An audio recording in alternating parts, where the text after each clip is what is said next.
Assalamualaikum warahmatullahi wabarakatuh. Hello everyone, my name is Aslam Khairi Yasir. My last student number is 117.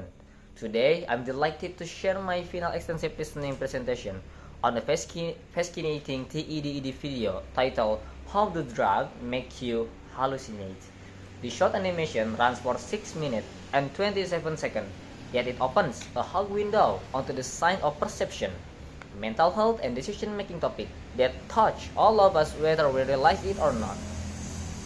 I found this material on the official TED YouTube channel, which consistently published but size, lesson, narrated by expert and illustrated with highly quality animation, because TED videos are scripted by educator and fact-checked.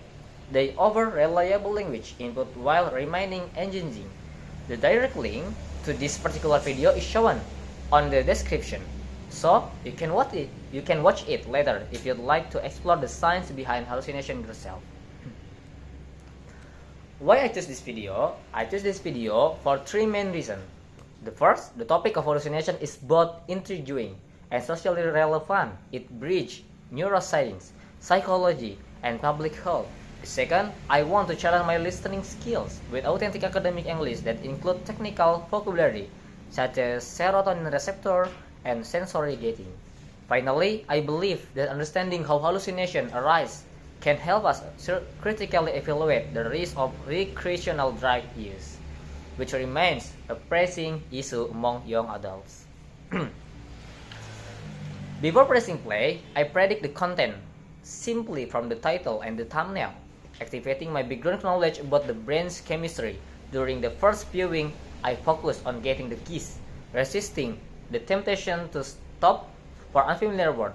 During a second viewing, I paused frequently, noting key terms and replaying complex sentence until the narration sounded clear. Afterward, I rewrote the video's main ideas in my own words, look up medical terminology and an online dictionary, and finally reflect on how the message relates to real-world drug policies. And the summary of the material, in essence, the video explained that classic hallucinogens such as LSD and psilocybin attach to serotonin receptor in the brain, especially in cortical region that normally filter sensory information. When that filter is disrupted, random signals flood our consciousness, causing sight, sound, and even tactile sensation that do not correspond to external reality. The animation also notes how individual expectation and context can shape the exact from each hallucination, illustrating the complex dance between brain chemistry and personal experience. This scientific insight is deeply relevant to everyday decision making. For instance, many young people encounter peer pressure to experiment with psychedelics under the assumption they are harmless, realizing that this substance literally dismantle our brain's ability to separate real from imaginary information. Remind us that as fun trip can spiral into panic, self-harm, or long-term psychological distress. The lesson reinforces the importance of safeguarding mental health and making informed evidence-based choice. From a language learning perspective, this video helped me in three concrete ways. First, it exposed me to authentic academic pronunciation, especially of multisyllabic scientific terms. Second, the animation, rich visual provide contextual cues that boost comprehension without relying on translation.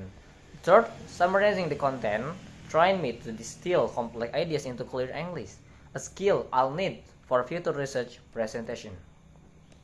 Of course, the process was not without obstacle. The narrator speaks rapidly, and certain biochemical terms like reticular activating system were unfamiliar. My strategy was to toggle subtitle, pause at natural breaking points, and jot its new term in a notebook along with its intonation equivalent. I also repeat tricky sentences a lot to improve my mood, muscle memory, and overall fluency. That's all my presentation, and I hope my presentation will be useful. And thank you for your attention. And as I say, wassalamualaikum warahmatullahi wabarakatuh.